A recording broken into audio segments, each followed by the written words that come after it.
Welcome back. My name is Shannon Timchula. I'm the owner and creator over at Knotted Threads Co. Earlier this year, I released my first PDF pattern called the Gaia Crossbody, and now we're halfway through the year and I am releasing my second one called the Tuesday Tote. It is a basic pattern, but it's written for beginner sewists, although it's perfect for any of us seasoned sewists to sew as well. It's just, I wanted to give some of the beginner sewists something that they can sew up that explains some techniques, maybe explains why we use those techniques, and gives them something quick and simple and satisfying to make. It is a great pattern for those of us who have their own bag making business and they just want something to fluff a retail drop. You can assembly line a bunch of these in no time at all. Or if you are just needing a quick gift for a teacher for the next day, you can sew it up in one night, easy. Only takes maybe a couple hours from cut to final press, and it requires no hardware. It is one size but two different color blocking options, has a waterproof canvas interior, and uses webbing for straps.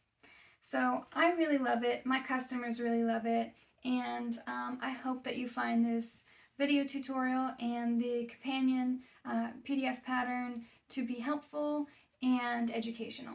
And so if you have the PDF pattern, what you'll need to actually have the pattern pieces, because I don't give measurements, I hope you enjoyed that one as well. If you don't have it, you can find it on my website called knottedthreadsco.com. It'll be under the pattern section.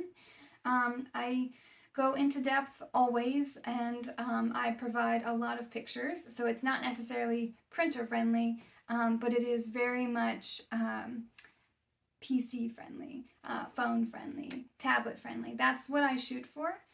So I hope that you like that, along with all the clear pictures, and always I include some fun along the way. So without further ado, let's get to sewing. For this video tutorial, I'll be making option A and option B. They're both the same size, they just have two different color blocking options. For each option, you will need both a woven fabric and an exterior fabric such as vinyl, faux leather, or cork. I have chosen cork, and typically when I use cork I don't need to interface it, but I've been wanting to give that a try just to see how I like the sturdiness of it, so we're going to do that for this video.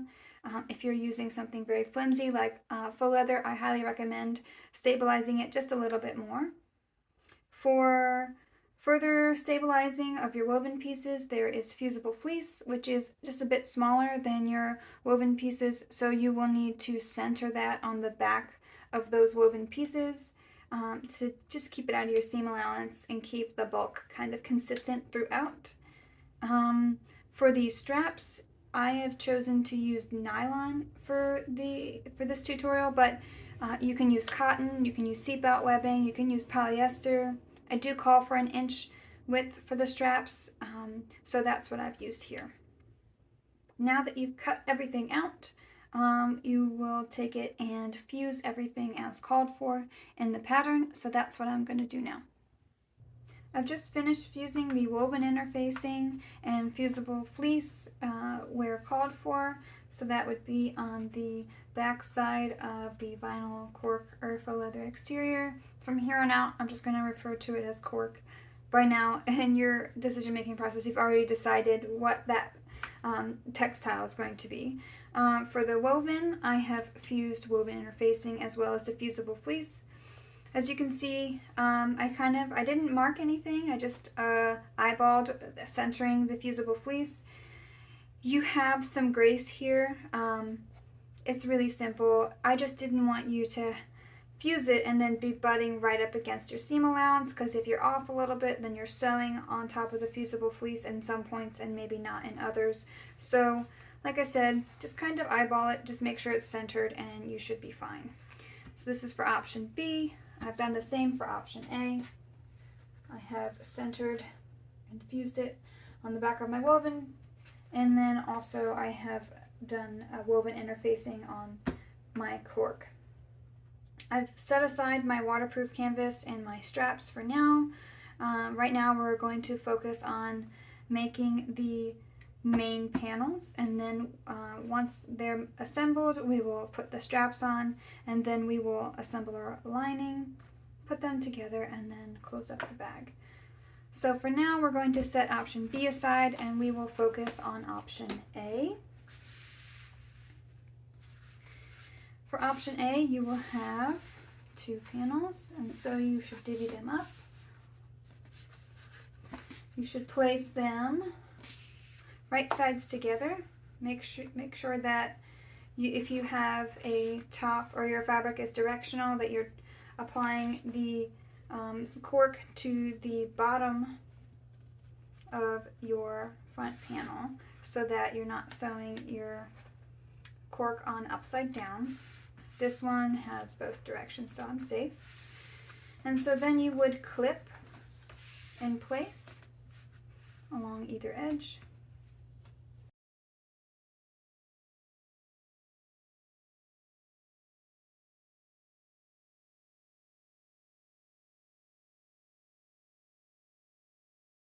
Now that we have clipped the bottom of our top exterior panel to the top of the bottom exterior panel, you will then sew along this edge with a 3/8 inch seam allowance. I haven't set it yet, but the seam allowances for the pattern are 3/8 inch for almost the entire pattern, except for some of the lining, which does grade up to a 1/2 inch.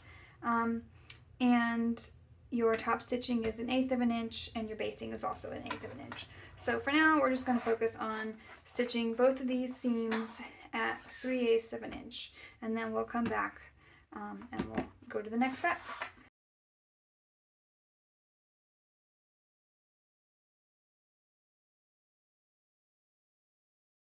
We've just finished stitching this at the sewing machine, this edge right here, using a 3/8 inch seam allowance.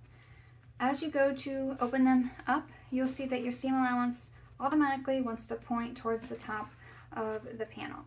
We're going to allow it to do that. You see that your Fusible fleece is not caught in the stitching, which gives you that nice easy fold, and it should be easy to press it nice and flat at your ironing board. So we will press both of these nice and crisp, and we will top stitch 1/8 of an inch away from this fold here on the fabric side for both panels.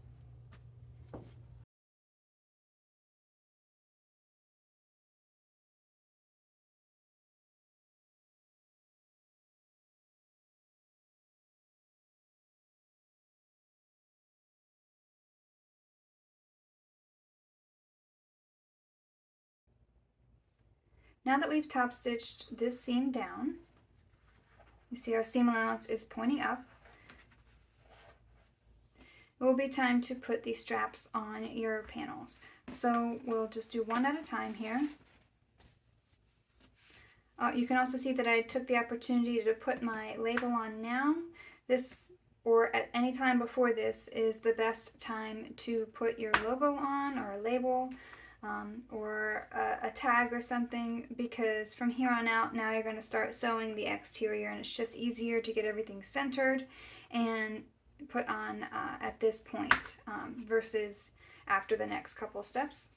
So we'll grab a strap, and in the pattern I instruct you that you need to leave a 1/2 inch overhang of your straps past the top of your fabric, and this is pretty important. So if you're using cotton webbing or a looser woven nylon or looser braided nylon strap, you need to be careful if you leave it down here, because you're not going to give enough leeway for the strap to fray. So if you give it that extra 1/2 inch, you're allowing it to fray within safe limitations. So I instruct for the 1/2 inch. I also make it very noted in the pattern that I don't think that you should eliminate that extra 1/2 inch. I think that, like, per strap, it's worth the extra inch of material for that security. So I would do that. You will be placing them about 3, or actually at 3.75 inches in each from each side, and you'll clip. I like to just place my ruler like this so I can make sure I'm getting my 1/2 inch. Make sure that your strap is not twisted. You should have you should be able to follow the top edge to the inner edge, or vice versa. There should be no twist in that motion. Okay. So you'll do this for the other panel as well, and then you will take it to the machine and you will top stitch 1/8 of an inch in from the edge of the fabric. So it will be 1/8 of an inch right there. You can also use for option A, you can use your pattern piece. I have it marked on there. For option B, you would just use your pieces. So we'll go to the machine and baste our straps in place.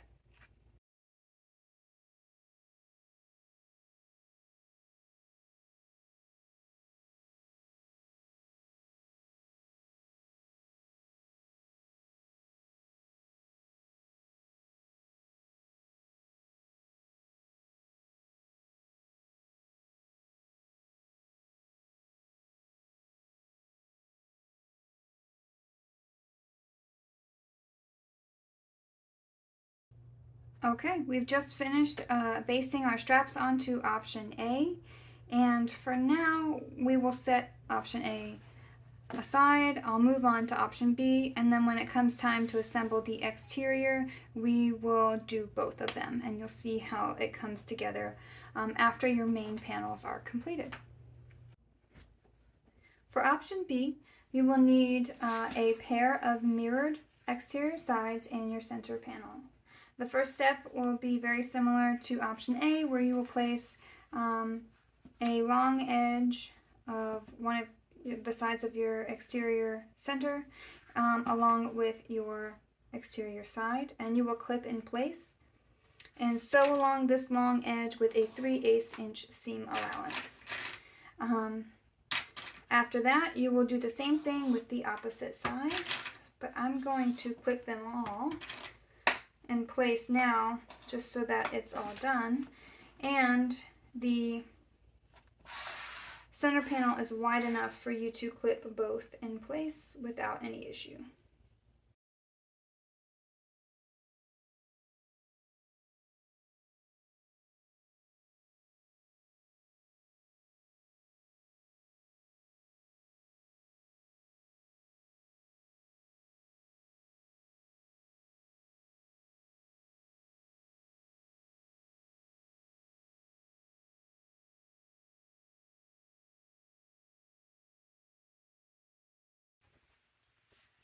Okay, we have stitched together the pieces for both main panels, and now we will open them up, and you'll see that the seam allowance wants to go towards the center panel, and that's where we want it to go. So we will take this to the ironing board and just get this nice and flat as we can, without ruining our vinyl or anything like that. So we'll press this and then we will check back in. Alright, we have pressed this seam here nice and flat. The seam allowances are pointing towards the center like they want to.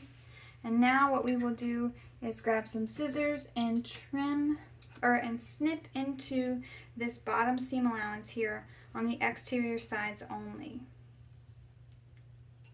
We want to do this before we top stitch because this is reducing the bulk while using the top stitch to keep it out of that seam. So I just snipped into the seam allowance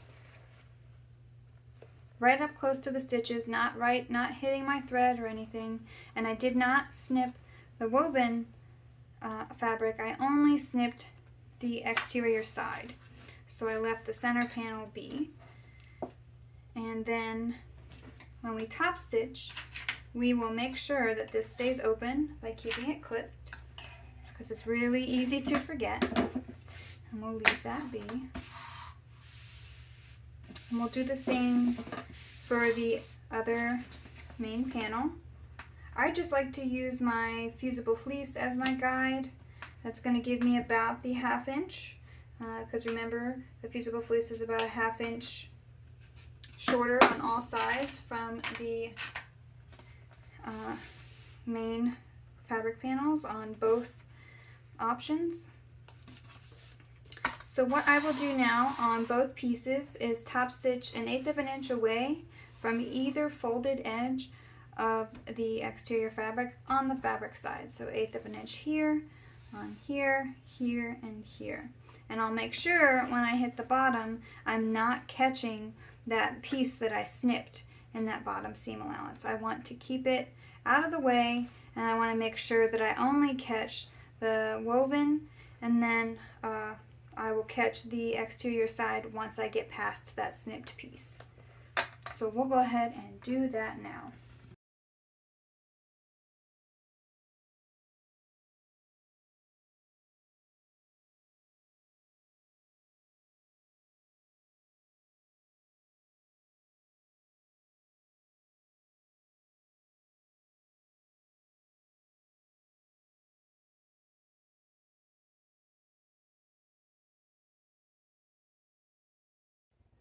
Now that we have top stitched down the seam allowance towards the center on both main panels of option B, and we made sure that we kept out that little flap that we had snipped into on both main panels. Before we move on, it's a good idea for you to double check the width of your assembled main panel.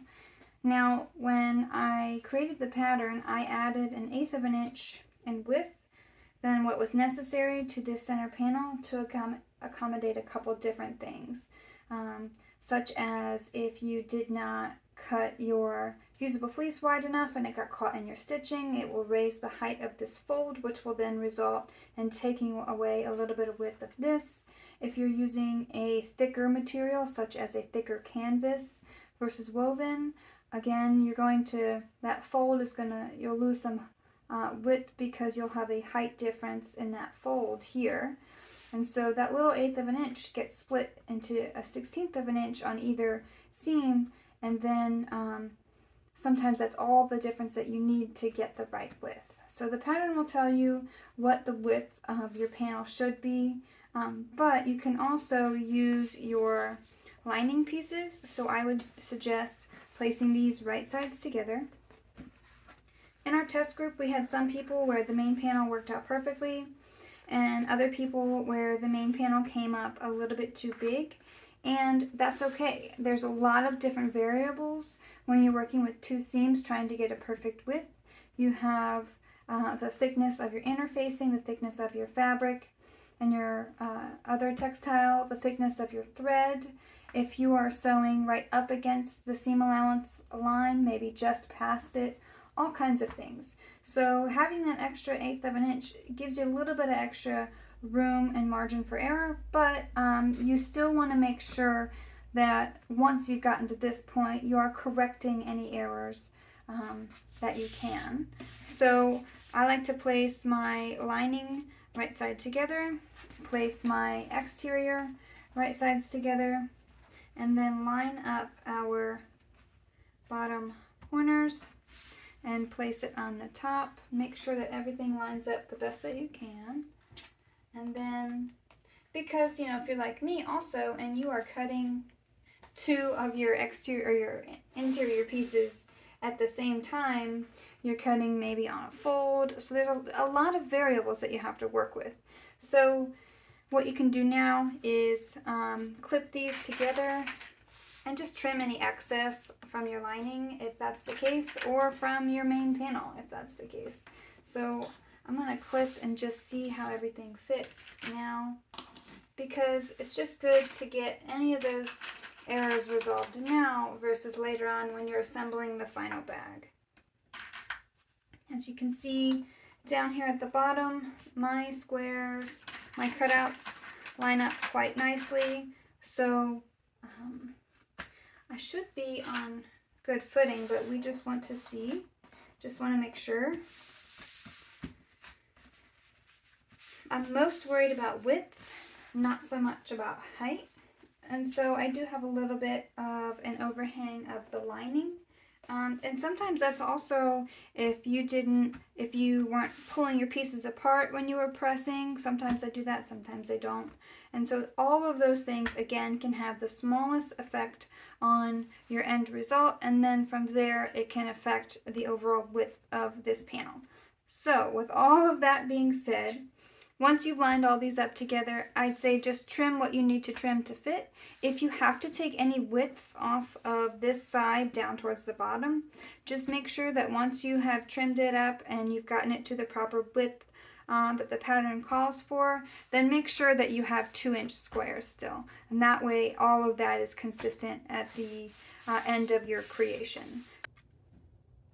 Now that we have trimmed our exterior or interior to be the exact same width, and we've made sure that we still have 2-inch cutouts at the bottom, now it is time for you to either put a logo on. If you're sewing it on, now is one of the easiest times to do it. And if you have prongs or a metal label, you can do that later, but this is just the time that I like to do it. I place it about 5 inches from the bottom seam and centered. Mine always turn out crooked, so just don't mind that. It's just a fate that I have accepted. So you will put the strap on either side of that folded seam right there, and then have about a 1/2 inch overhang. And then clip in place. Just like for option A, we will baste this on 1/8 inch from this top edge. And it is a basting stitch just because it's kind of holding it in place, but really it's like a really long back stitch. So you go forward across the width of the strap, and then backwards across the width of the strap, and then forwards again, and that's enough to lock it in place. And we will do that for both main panels.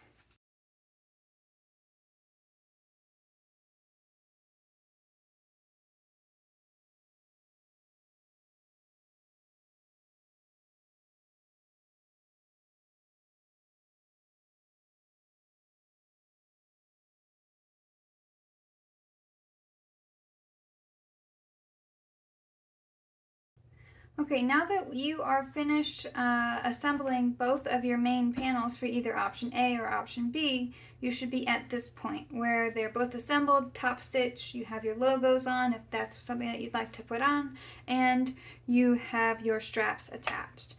Now that we have all of these ready to go, we can start assembling the exterior. So for either option A or B, you will turn them right sides together and clip them along the bottom edge between your two 2-inch cutouts.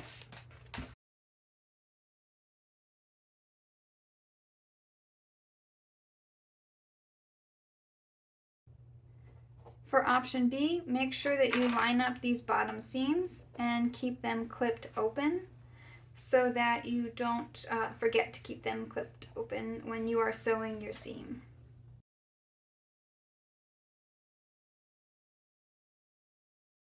Now, if you are like me and you misaligned your center panel with a side panel just slightly to where your sides line up, but this center panel right here doesn't line up perfectly, that's fine. That's well within the margin of error for what we're doing. So just follow so one side I've done correctly and one side just a little bit off. So I will just sew a normal 3/8 inch seam allowance along this bottom, following the correct edge, and then the other little bit that's missed down there will be totally caught in our top stitching. No one will know the difference, and we're good to go from there. So we'll take whichever option it is that you're sewing to the sewing machine, and along this bottom edge again you will sew 3/8 of an inch from this bottom edge. Okay, you should have stitched 3/8 an inch away from the bottom edge like I just instructed, and then you should open up that seam down there at the bottom. If you can press your materials, go ahead and press them at your ironing board. If you can't, that's fine too. We can manage with just a finger press. But then you will take this to the machine, making sure that those little snips that you made are still staying where they need to stay for option B. And then you will top stitch 1/8 of an inch away from this center seam with these seams pressed open. So 1/8 of an inch away on this side, come back around and do 1/8 of an inch on the other side. It's my preference to pretty much just sew a rectangle, but you are welcome to just do one side at a time to your own preference. And we will do the same for option A. Well, we will just press it as well as we can. If you can do it with your iron, feel free to do it with your iron. If not, you can just press it. And then you will again top stitch 1/8 of an inch away from this center seam on both sides.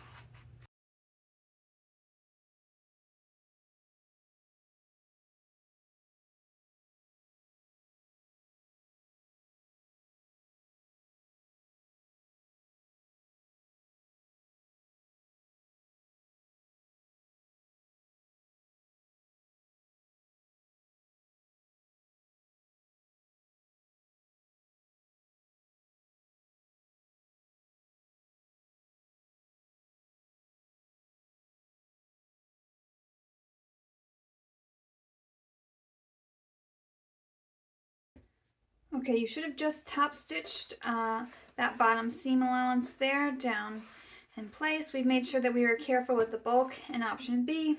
Option A should have been pretty simple and straightforward. But if we didn't do that, what would happen is that seam allowance would be poking upwards into your finished bag, and then it would affect how the lining sits. So that's why I like to take that extra step, and I think it gives a nice finish to the bag. So now that we have done that, we will need to sew up our sides. So we will clip along these two long edges for both option A and option B, and then sew both edges with a 3/8 inch seam allowance. Make sure that you're lining up the edges or the seams of your option A here, just like you were mindful of that for option B at the bottom. We need to be mindful of that here for option A on the side.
Okay, we've just finished stitching up our side seam, so now it's time to create the box bottom.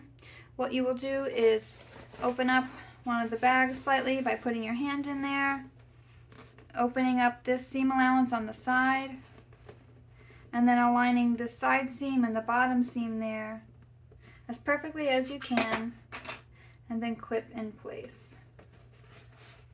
When you sew this seam, you'll be sewing a 3/8 inch seam allowance from angled edge to angled, or angled fold to angled fold. You want to fully capture that bottom edge at 3/8 inch with a 3/8 inch seam allowance. So sometimes you might find it easier to lay your ruler down on there, measure 3/8 inch, and then draw a line from fold to fold so that you are staying nice and straight.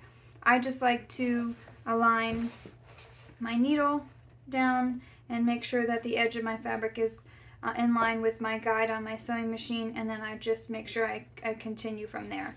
but I have done it a lot, so I do suggest that if you're newer to sewing that you just draw that line using a ballpoint pen or a fabric pen.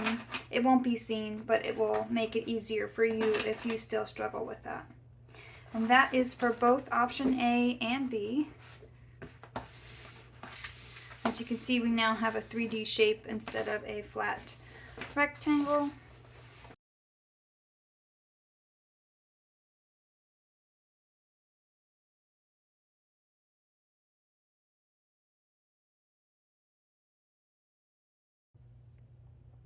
Before I take them to the machine, I just wanted to make note that some materials and some threads, some tensions, some machines don't do as well with a single row of stitching for this seam, where you have the bottom and the sides that really want to open it up a little bit, so you'll see the stitches sometimes inside that seam from the outside.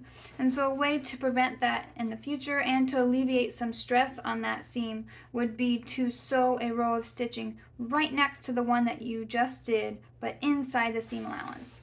So if our seam allowance is 3/8 inch right there, then we will sew just shy of that again right next to it, and that will kind of help take the burden off of that 3/8 inch seam just a little bit, and that should help resolve any issues of your stitches showing through the to the outside, and securing that seam even more, since it's a pretty integral part of your bag.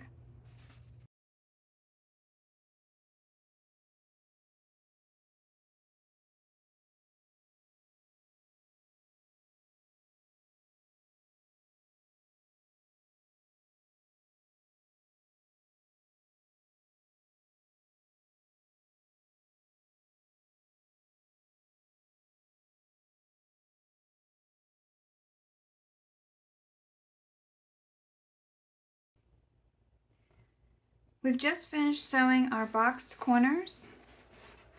On each one I have done that second row of stitching,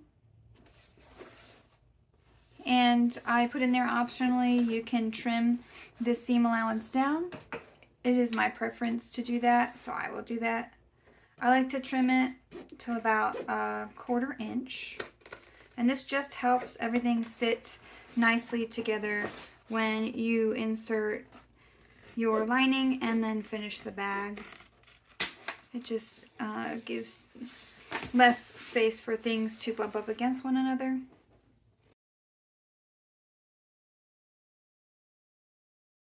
So now we are finished with the exteriors for now. You can take these to your ironing board or your ironing mat and press them nice and press these seams nice and flat the best that you can. Doing this pressing now really makes a big difference in the finished bag, so I recommend it if you can. I like to put this over the corner of my ironing board and then just press it that way.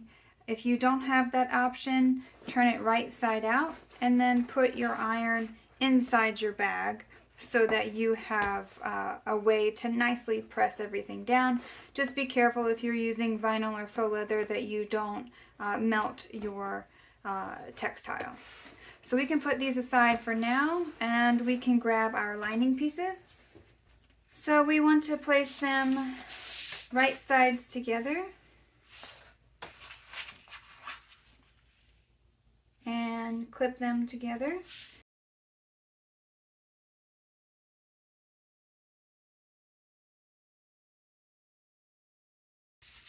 So you're going to be making 2 marks here, one at 2 inches and one at 1 inch. You can use a pen, a ballpoint pen, a fabric pen, a Sharpie. I'm going to do a Sharpie so that you can see it better and it dries a little faster on waterproof canvas versus my ballpoint pen that I typically use, or a silver pen.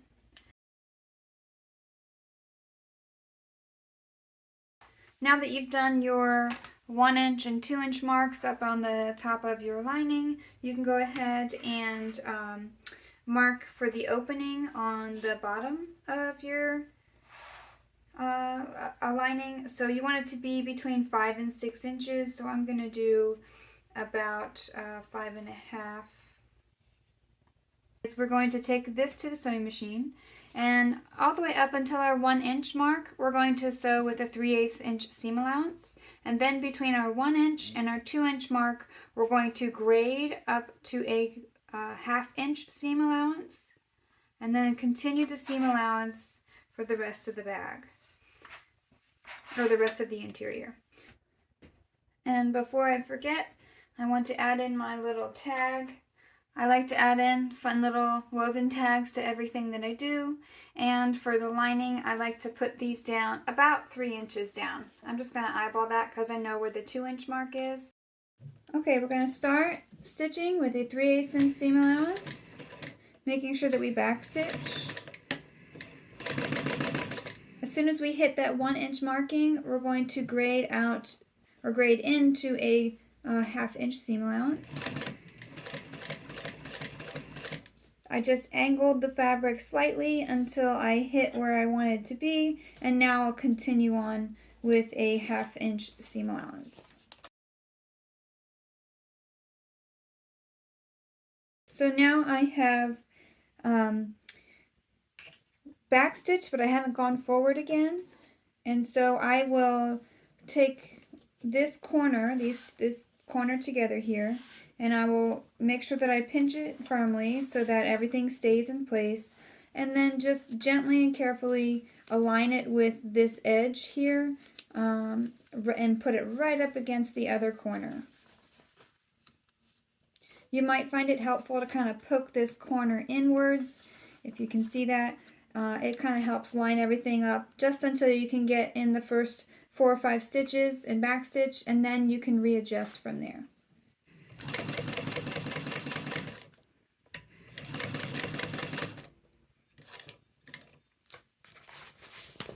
Okay, so now I am going to just continue on to my marking for my turning hole.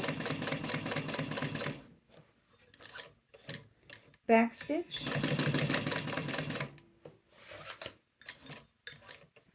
Just go right through. Start again at your other marking and making sure you backstitch. And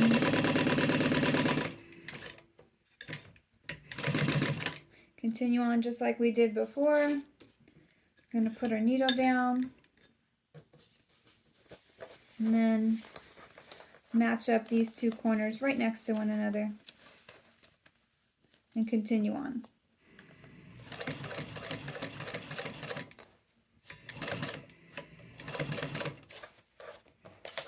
Okay.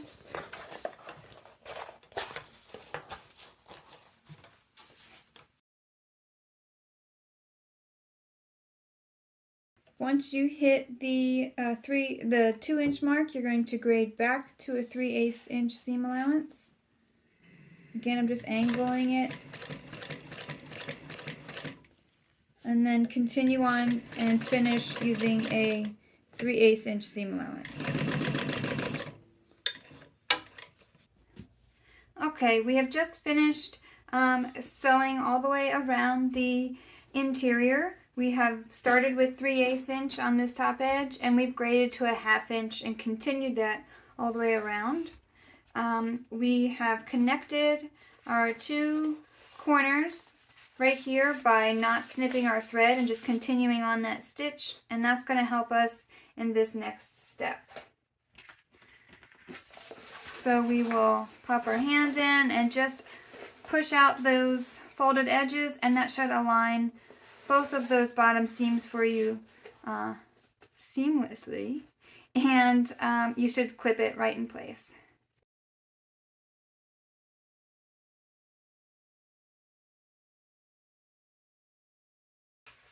If you're, when you continued on your stitching, you left a little bit of a gap there, that's totally fine. Just make sure that your seams are still aligning when you clip them.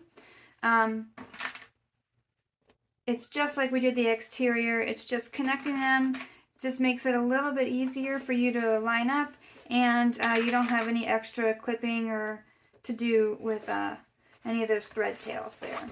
So now we will take this to the machine and stitch either edge from fold to fold using a 1/2 inch seam allowance. A single seam will do on this one. We don't need the extra row of stitching like we may have done for the exterior. This one will be totally fine.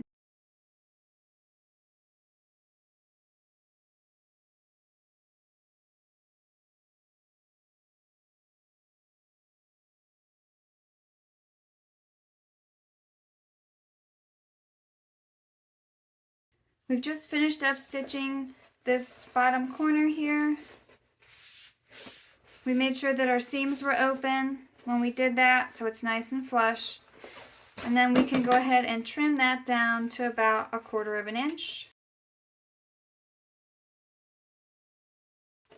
From here, you don't need to trim these side seam allowances. It is easier to press if you leave them not trimmed. So we will go ahead and do that now. This time I recommend that if you are using a ironing board that you do turn this to be right side out. And then when you put it onto your ironing board, you can then, it's just a little bit easier to maneuver the seam open while you press it down nice and flat. If you are not using an ironing board and you're using an ironing mat, leave it just like this, like you just finished sewing it, and I would just open it and sew and put your iron on the inside of your bag like this, making sure that you open up the bottom seams instead of turning it right side out and trying to press it flat. That would be your better option if you do not have an ironing board that you are using. Okay, we've just finished pressing everything. As you can see, here's the difference on the bottom seam that wasn't pressed, and there's one on the side seam that was pressed. It just gives a cleaner look to it, and that's my preference. And I still recommend it, whether it's a headache or not. It really makes a difference in the finished bag. So now that we have our interior assembled and our exterior assembled, now it's time to put them together and finish up the bag. So you would make sure that your lining is right side out and your exterior is inside out.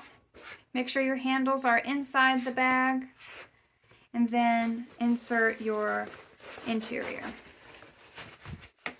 The first thing you'll do is to line up your side seams.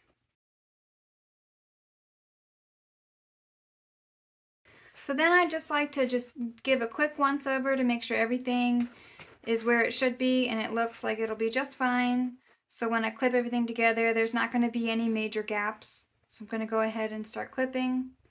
I like to clip kind of right at a strap, and then at the other strap, and then I kind of tug on it a little bit, and that kind of helps move the fabric just slightly if it's not evenly clipped. But this is a pretty forgiving pattern, so you should be fine. But again, just make sure there's no major gaps. That's where you'll have issues, because your waterproof canvas doesn't necessarily stretch to accommodate if it is much smaller than your exterior.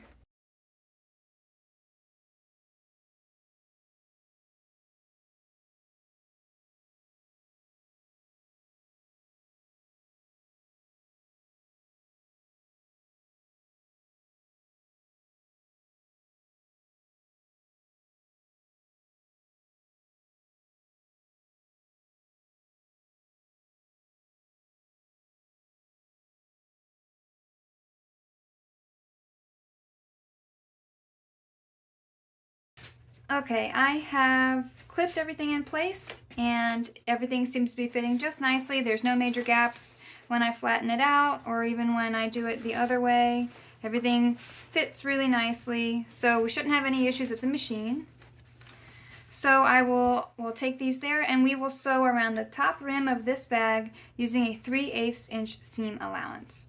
When I sew this on my industrial, I will kind of open it a little bit and then put my needle down on the bottom side and just feed this circle around my needle as I need to. If you have a free arm machine, you're welcome to do it that way, and then you would stitch kind of from the top and then feed it this way.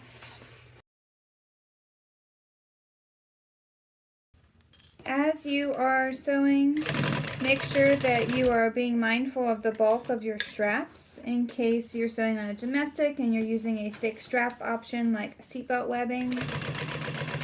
And also make sure that every time that you are adjusting your bag, if you're not using a free arm, that your needle is in the down position so that you don't have to worry about losing your alignment and just continuing on from when you pause to readjust. I also like to just make sure that my straps are sitting nice and straight before I sew over them so that I don't have to worry about them maybe being sewn slightly crooked. And you would see that when the strap is fully taut.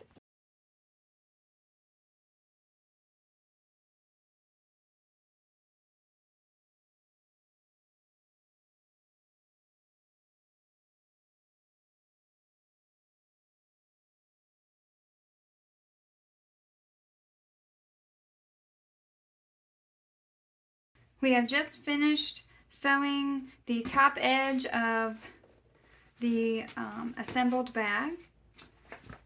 And now that we've done that, it is time to birth using that opening that we left in the bottom. So this is option A, so I'll start with that one. I like to reach through and open up the interior. And then I'll grab a boxed corner and just pull that through.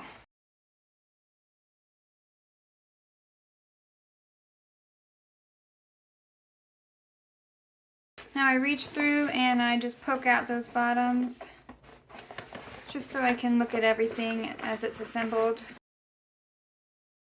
I will reach in and just make sure that I press that this seam allowance is flat and this seam allowance is flat, and then I kind of just pinch that corner so that I can make sure I maintain that when I push it together.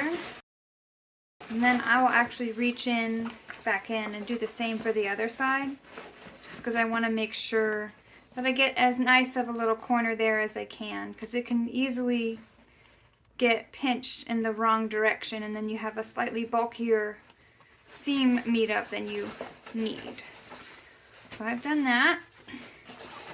Now I'll try and poke the interior into the bag as well as I can, and then I'll start rolling these seams between my fingers to try and get the nicest edge that I can.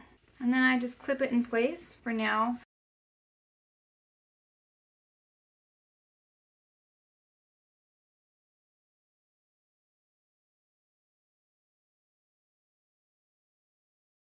So now when I have rolled these seams by hand just a little bit and I have clipped them down to kind of maintain that rolling, I will take it to my ironing board. And again, the ironing board I do recommend just because you can really press it all the way on there and press that lining further into your exterior and then press it really nice and flat all the way around.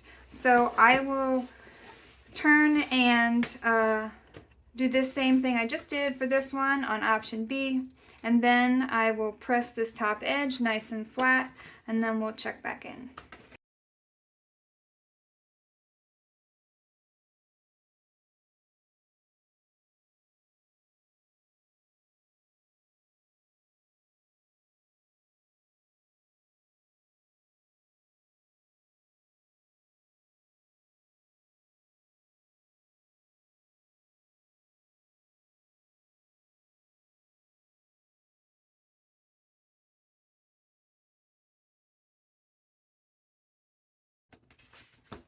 Depending on the textile that you use, you may need to press this top edge slightly more or using the inside of the bag versus the outside. Like if you have marine vinyl or something on the outside where a hot iron will melt it and leave marks, just use the inside and just press it as well as you can. Or if you're using a pressing mat and you are not using a ironing board, then definitely you can feel free to do it this way. What we want is we just want to make sure that we are rolling this fabric or cork down as close to that seam as we can so that we get a nice even top edge. Just be careful with the materials that you're using. So I'm going to go press everything now, and then we'll move on to the next step. I've just finished pressing this top edge. I did not focus on pressing the bottom half of the bag for now because we are going to be, if you have a flatbed or you are not using a free arm, we're going to be turning this inside out now. I know that seems a little silly that we just pressed the top edge while it was turned right side out, but I want to make sure that we get the pressed edge based off of what we will see as an end result versus pressing it with it turned inside out and maybe something not turning out how we like it. So now we will just turn this inside out. If you're using a free arm machine, you can totally skip turning it inside out and you can just start top stitching from a side seam and just stitch all the way around just like you did for sewing this seam that we just pressed. But for the flatbed, we are going to turn it inside out like this so that we can have the same effect that we did before when we were stitching that seam, where we're going to sew inside the circle. It's just a lot easier to maneuver this way. I typically do this part at the machine. I know in the pattern I instruct you to do this after we did the top stitching, but I'm going to do this now because I just find it easier to do it at the machine while I'm in the middle of sewing. So we'll do that now. So I kind of press in the exterior, just bunch it up just a little bit on the inside, and then I will look in and just match up these two bottom seams here. And then I kind of do the same thing we did for the top, as I roll them a little bit and I start pressing them. And then I will take a small ruler and just verify and just make sure that I'm pressing that in about a 1/2 inch, which is the seam allowance that we used, so that this seam then stays consistent. And so my press, I've done this a couple times, so I kind of got it right on the head, is a 1/2 inch, and that's what you want. And so you want that folded mark of this top fabric to be a 1/2 inch in. So you want to make sure that that's consistent. And now that I know that one side is 1/2 inch, I just kind of match up those raw edges down there, and I just do my best to press them evenly. And then I'll put a couple clips on to secure it. So when I take it to the machine, I'll then, using a 1/8 inch seam allowance, I will stitch around the top rim of this bag. And I will do it from the inside. Again, if you're doing a free arm, you can do it without the bag turned inside out. I will backstitch and at the beginning and the end of the seam when I meet back up with it. And then as soon as I'm done with that, I will just pull it out from my machine, flop it over, and then I will look at where the opening begins. And I will slide just before that under my machine. And then backstitch, and then using about 1/8 of an inch or less seam allowance, stitch all the way through until the end of that opening, so between 5 to 6 inches. Excuse you. And then backstitch again, and then trim those threads, and then we will be pretty much done.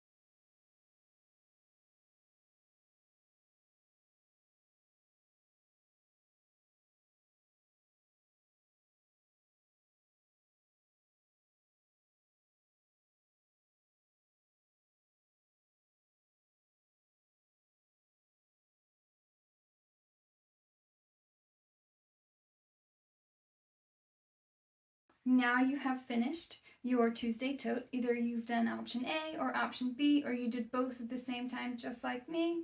I hope you love your totes, or whoever receives them, and I hope that you learned something along the way, and I hope you share it with me. You can share it in my Facebook group for the patterns called Knotted Threads Patterns. You can share it with me via the hashtag, hashtag Tuesday Tote, or you can tag me. Of course, all of my handles are just Knotted Threads Co. So thank you so much for supporting me. Thank you so much for watching, and happy sewing.